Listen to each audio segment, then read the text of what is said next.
Hey folks, and welcome back to Let's Play Call of Duty United Offensive. And I've really been looking forward to these couple of missions because they're some of the most fun ones and definitely the most unique ones in the entire game. They're just really fun. They're just really fun, and almost seems to make up for how awful the British campaign was in the first game.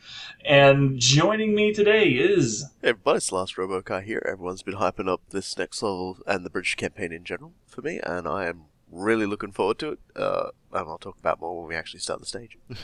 Hi everyone, I'm Skillness622, and once again, I'm very happy to be joining you. Alright, and now what we're going to be doing today is our new soldier is actually not a soldier at all. He starts out as an airman. So we are going to be on the deck of a B-17 bomber, and we're going to be dropping bombs on Germany itself. So this is going to be a big change of pace, but they actually did a really decent amount of research in here, so it'll give us a lot to talk about when we're in there. Looking forward to that, so let's get started. Your attention, please, gents. We have a few new faces here today, so bear with me while I bring them up to speed. Number 90 Squadron has been given the dubious honor of testing the gang's new heavy bomber, the B-17. We're calling it Fortress 1. Over the past few months, we have been conducting high-altitude bombing missions over northwest Europe. Now, these missions are much more dangerous than what you're used to. There is no fighter escort past the channel, and you will be flying in broad daylight. So, stay alert up there. Our target for today is a heavy industrial complex outside of Rotterdam. It's a short flight, but you will be traversing heavy flak belts, as well as several highly active Luftwaffe airfields. Expect heavy fighter resistance, probably 109s, fast and deadly. Keep in formation, deliver your bombs, and get home safely. I'll buy you all a round in the mess when you return. We've heard promises like that before, so... Fortunately, British people are significantly more trustworthy than Foley. Now, as we get started here, it's important to notice that this is actually in 1941. Most of the missions that we undertake is in the latter half of the war. They made special care to make this one in 1941 when the Luftwaffe was actually worth something. And I love big aircraft like this, like especially the B bomber series and all of its Fortress incarnations. It's just to me, it's like a technological marvel. Just this giant flying fat thing bristling with guns. Bristling with guns is absolutely correct. They also did a very faithful job of modeling our Spitfires, which you see on either side of us. For the first bit, yeah. So we actually have escort. For a little while. Yeah, don't count on it to last. Oh, I didn't even count on them to do more than just sort of fly around scriptedly anyway. They actually can destroy German fighters, but the way the entire thing is scripted is kind of weird. That's it? Expecting more. Guess we got lucky on this one. You want some more, Skipper? You've got it.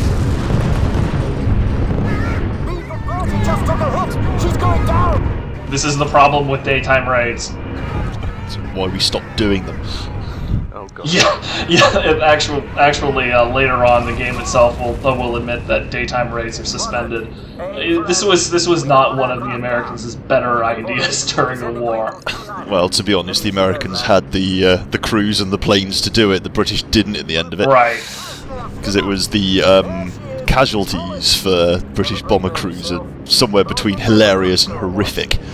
Yeah, this one is definitely going to go on the horrific. Spoiler alert. On target. Your channel's clear. 11 o'clock high. So here we get to our primary action. We're going to be shooting at Messerschmitts for the next 15 minutes or so. And you notice me like raking fire around. This is one of the things that's critical to being an effective anti-air gunner, but the game never tells you. And you pretty much see exactly why. You actually don't need to hit Messerschmitt that terribly difficult to or that terribly hard to destroy. Planes are built with aerodynamics in mind. You put enough holes in something, it's gonna stop being aerodynamic. Also, it might explode in the right spot. That's okay. I'm pretty sure that was a Spitfire. Yeah, I definitely just blasted the crap out of my Spitfire. Well, to be honest, he was coming in on what appeared to be an attack run, so I think you're fairly justified. Yeah, he was making a pretty hard approach. Should have waggled. Focus lock high. There's another noise. 6 o'clock.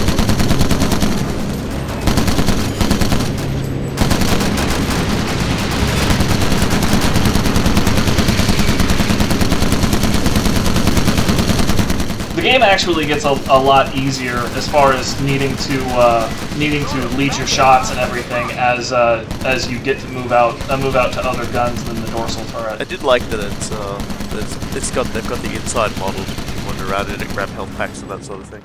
The health packs are really important because, as you saw, it's totally possible for me to get hit and not just my plane. Again, it's one of yours. Yeah, it's like. I was always really impressed by the fact they managed to fit this into the same engine as the whole rest of the game, because it seems so completely different. It really is.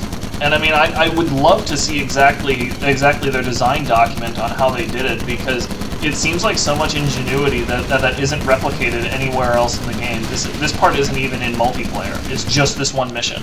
Probably bent the engine quite a bit, I would imagine. There, I got him. Again, one of yours. What it has 4. Okay, that one was just me being a jackass in the Spitfires. As long as there's no Messerschmitt-sized planes in the sky, we're safe. So, as far as I'm concerned.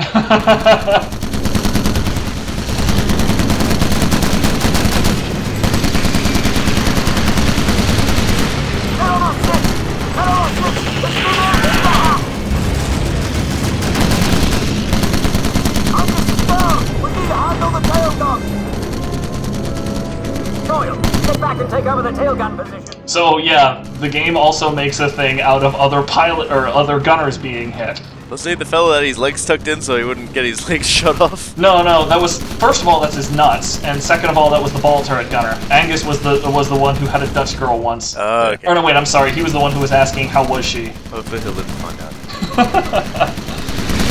The tail gun is the one that I think most people end up using, because most of the Messerschmitts on attack vectors here more or less come pretty much straight on. So you don't need to lead your shots nearly so much to rack up an impressive kill ratio here. From memory, when I actually did this, I tended to use the dorsal turret, but that was because I remember there was one particular scripted bit where a load come from one wing, and it probably took about 30 goes to finally get past it, and Yeah, it's important to note that you can die not just from getting killed, but from also having your plane shot down, and that's a full mission thing. So if you revert to a save game that's just like 5 minutes earlier, you still may be in a relatively unwinnable position. 5 Spitfires. You guys also may have noticed that I'm not necessarily getting kills for everything I shoot. That is because all of the other fortresses can actually damage the planes. The weird thing about the scripting here is that after you get up to about 50 kills personal, the Messerschmitts start to really, really slacken off. And so if another fortress dominates a Messerschmitt, it doesn't actually count. Sorry, did you say 50 Messerschmitts? Yeah, give or take. So what, when you knocked out what probably is an entire wing of fighters? More or less. And that's the gamification part of this. Bearing in mind that the fighter command struggled to send 50 Spitfires and Hurricanes up in total during, like, the Battle of Britain, I was like, yeah, you're doing pretty well. And you notice that the Bulldog wing that was escorting us was 4 Spitfires, so yeah. Give or take the few we shot down. I was going to say, thank God there's no friendly fire. On Spitfires, at least, anyway. This is A for Andy, reading you loud and clear. Over. We are low on fuel and need to head home. Good luck. Over. Roger, Bulldog Leader. Bloody well done. Out. Well, there goes our fighter escort. Looks like we're on our own now. More cardiac attack!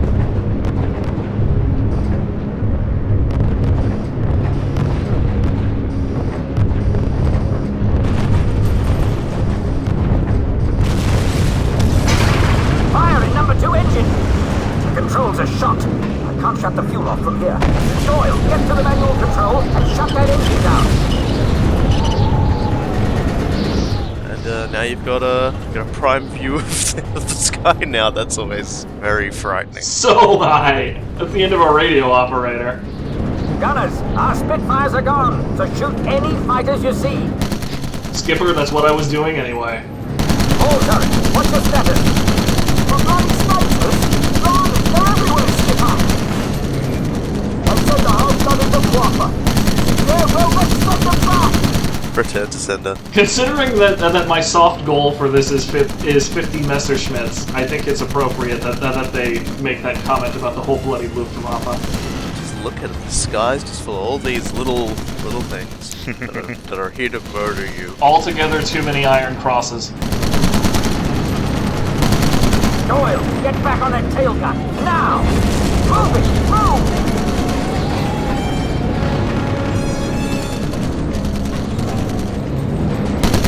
Fighters on our six!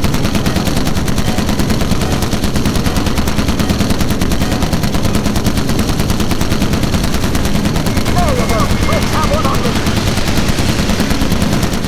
You also might notice that I do have to crouch to get in and out of the tail gunner position. I mean, they really did a very faithful job of modeling this as closely as they could with, year 2000 technology. See ya.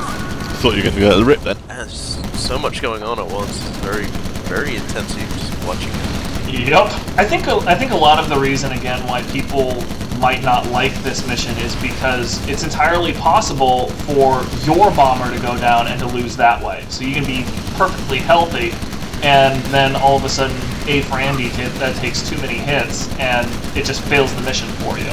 Which seems really unfair when, as I said, you weren't really trained on how to shoot these guns.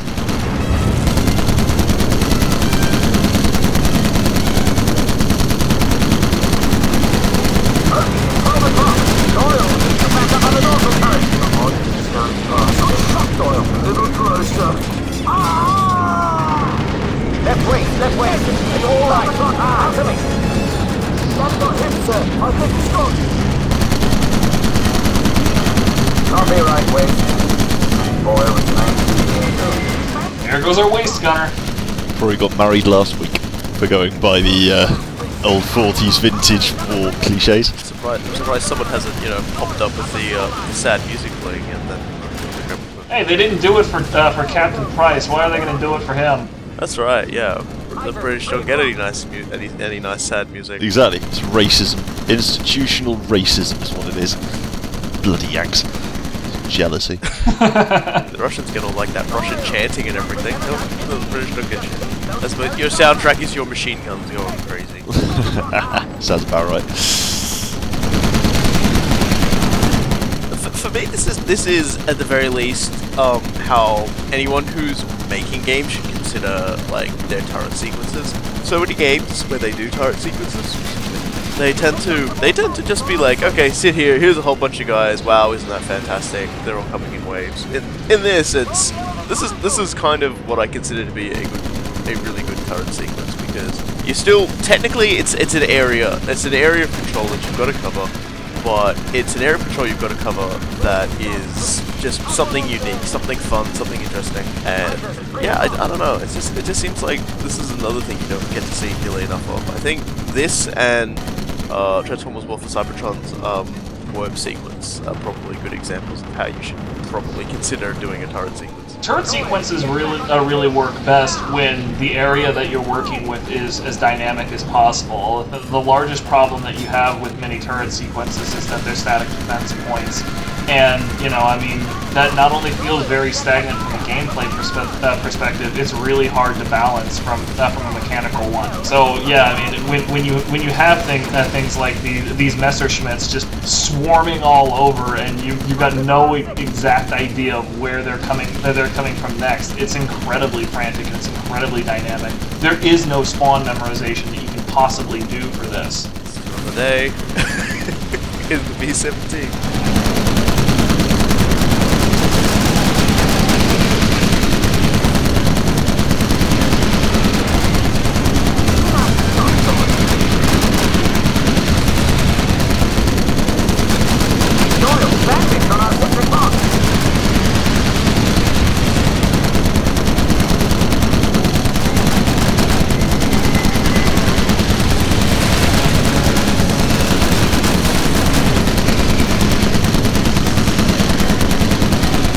Also, you will notice my my current silhouette for A for Andy. I am uncomfortably close to having this bomber shot down right now. Well, I thought that was the reputation, was that they could literally fly home on like a quarter of a wing.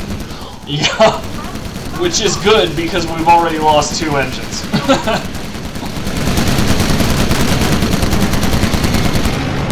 There you go, switch up or nothing.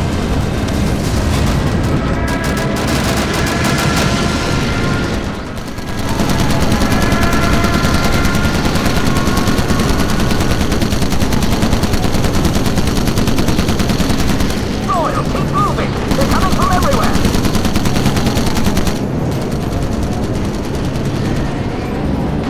No shit, Sherlock. That waste gun is actually something that most players really hate to man because you can get murdered just as easily as Danny did. Each particular turret has a profile that you know makes it easier or harder for you to get hit. You very rarely get hit on the dorsal turret, and then the tail gunner you can get hit, you know, occasionally. And the waste you just get nailed. You can just get so shredded up. But you'll notice I'm at 44 Messerschmitts at this point. 6 more to go. I think that's... No, actually, those aren't in groups of 10. For some reason, I thought those were groups of 10. Oh. What are they? 8? All I can say is the worst part about this is, you know, when you get back, assuming you get back, you gotta paint all those crosses on the plane. Nah. You know, its efficiency is not its own reward. A for Andy is just going to end up, instead of having, you know, British colours on it, it's just going to be like a big line of crosses. To be honest though, I think... Hang on, right, yeah, I'm pretty sure with, now I think that's now, 40 kills? You would be certainly one of the, if not the highest scoring air-to-air race in the RAF, almost certain. How many does Salem Malin get? Yeah, so Salem Malan from South African Air Force was, his record was 27 kills, which I'm almost certain is one of the highest British ones. Let's have a look. Pat Pattle, 40 plus, according to Wikipedia. We've successfully dismantled the little plot. Yeah, so, although admittedly he was scoring those in a biplane, so he's probably... 40 plus, so we're right on his level. And this is one engagement.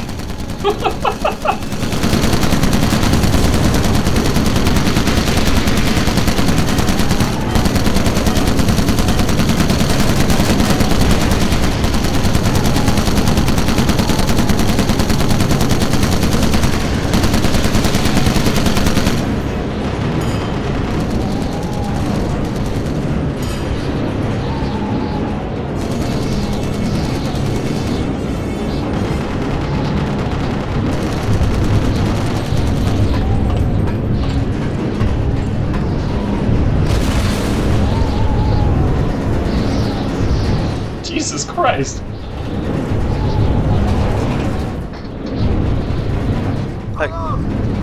Pilot to Bombardier, you have the controls. Roger. It's always good to hear pilot to bombardier. The bomb bay doors are jammed. Doyle, we need you to open them using the manual crank. Of course. Seriously, is everything going wrong on this? It's American plane in World War II movie-esque sequence. Yes, everything will go wrong. Good point. Yeah. See, if this was I know, very anachronistic, if this was a Lancaster, the whole thing would have gone smooth as silk. Bomb's gone.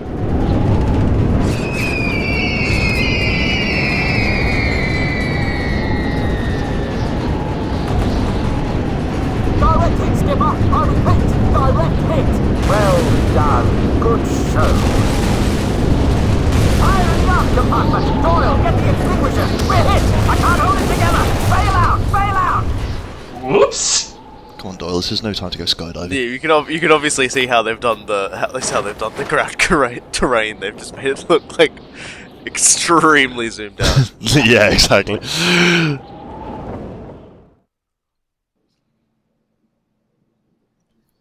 Air combat sucked for the longest period of time. I mean, they were World War One. To start with, they were shooting at each other with pistols, which Or trying to drop bricks on one another. Which is, you've got to admit, probably one of the funnier mental images you'll probably ever have of these two planes circling, trying to, like, you know, drive by one another. But after that, everyone gets really good at efficiently blowing one another out of the sky, but none of the planes are really that great at, like, not getting blown out of the sky. Or stopping you from getting riddled with bullets. As far as I'm aware, at least somewhat, air combat is a lot less horrific for everyone these days. Although getting shot down is still a horrible experience. But back then, holy crap! Yeah, getting Sorry, my own grandfather being a Marine fighter pilot for some 30 years. The story he used to tell, because he actually flew in World War II and then also in Vietnam and Korea, is that the dogfighting itself got less bloodthirsty, but the demands on the pilot increased like 3 or 4-fold just because of the extra G's that a pilot had in a jet fighter as opposed to a propeller fighter like the 109s we were seeing. Well, it makes sense, bearing in mind that most planes at the certainly the beginning of the war, they weren't dramatically far removed from even sort of like car engines at the time, just exceptionally powerful, so you couldn't do anything particularly complicated. They weren't. They definitely weren't. As a matter of fact, a lot of the best fighter engines for American fighters during the war just came from car companies. They would come from Chevrolet or Rolls-Royce or something like that. Because I'm trying to think, was it the Pegasus engine? I think the British used. It was in the.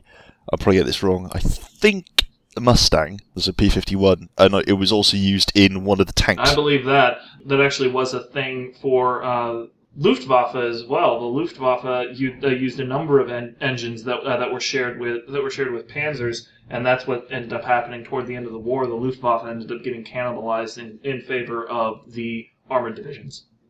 Man, I know this is going on for quite some time for those of you at home watching this, but this is really the only time we're going to have to talk about planes and aerial history for World War II, because this is the only aerial mission in the game. So I apologize for going on long, but just loop the gameplay video. Yeah, just watch the entire video again while we talk. But we'll go ahead and give you a break. So until we see you next time, I've been Cool Guy. I've been the Last Robokai. And I've been Skillness622. Take good care of yourselves and all those you love, folks.